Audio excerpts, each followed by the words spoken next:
They finished 7th out of 10 in the CONMEBOL World Cup qualifying system. That got them into that playoff. Yeah, what you don't want to be doing in this heat is chasing the ball, so you've got to be efficient when you've got it. And I think that's what Steve Clarke will do in terms of the minutes that the players are going to play tonight. You might see quite a few just play 45 or an hour. I'm not expecting too many tackles from Scotland today, with the injury to Billy Gilmore last week and various other players that have missed major tournaments after being injured late on. But they do want to win the game, although Steve Clarke says the main thing is avoiding. He's very technical when he's outside the 18-yard box, but he absolutely comes alive. And he always seems to smell the space. It was a lovely stand-up cross. Does brilliantly to stand it up. And Lawrence Shankland, who so many Scotland fans were hoping would have got more of an involvement at the Euros a couple of years ago. Country will do for Scott McTominay, who gets his 15th, and Scotland leads by 2-0. No, it's a save it, but just before the water break. They shouldn't be too negative though against Morocco and Brazil. It feels like everyone's saying, right, beat Haiti, and then we might change the system for Morocco or Brazil. Go and play against them. Tell you what, they're all over the place, Bolivia. It's a good Scotland goal. It's a pacey along the deck.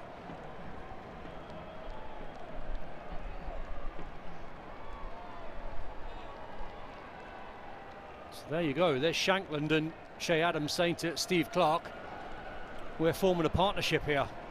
That's what he wanted to see, exactly.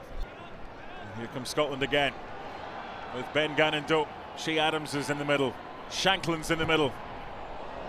Ben Gannon-Dope wins the corner. But every time he gets the ball, there's an excitement among the Scotland fans in the crowd. Yeah, he's an absolute threat, isn't he? I mean, if you're Lewis Ferguson or Scott McTominay at midfield and you've got him on your right-hand side, just get the ball into his stride and urge him to take the defender on. He's so quick and so direct.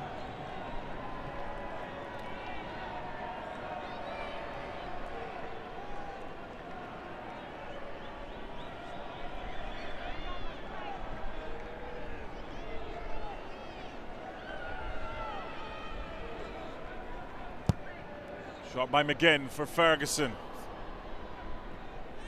Back to where it came from.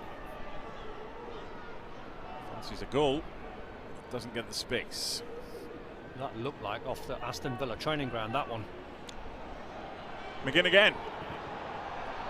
It should be a corner, and is. He's had a cracking season, John McGinn. I think he's getting better with age.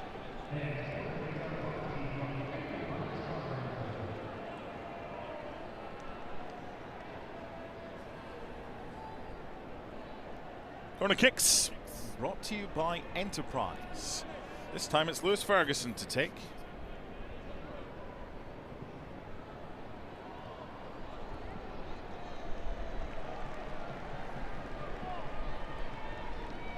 McGinn goes over to take another one.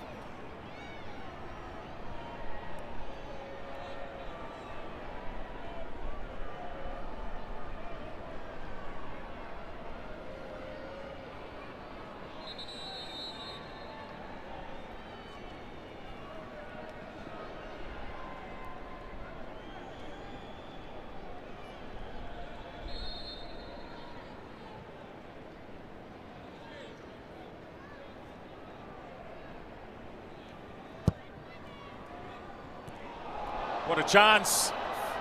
I think the header hit Jack Hendry and he didn't know anything about it.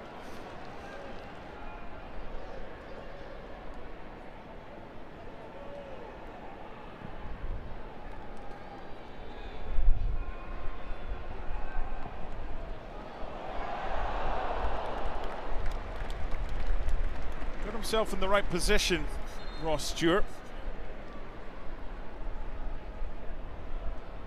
Back in the Championship again next season with Southampton, with all the issues behind the scenes. Viviani and Lopez coming on. Left winger Leonardo Viviani, central midfielder Oscar Lopez from Mallorca. Vaca making way, and Miguelito.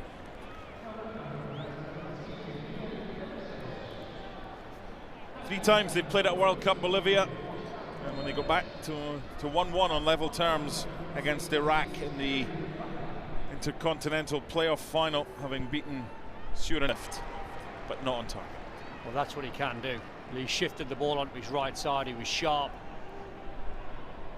Just pulled the finish slightly. New York is buzzing right now. That's a free kick, followed by Tyler Fletcher. So I think we would concur, watching this 90 minutes, that the two places up for grabs is maybe Hanley and Ferguson. Ferguson for McGinn, I think, is a natural and a given. So it's Hanley over Suter, maybe. Yeah, he's probably going to play his two quickest centre-backs, given what we've spoken earlier about Haiti in transition with a lot of pace on the counter. So he's got options. None of the centre-backs are slouches.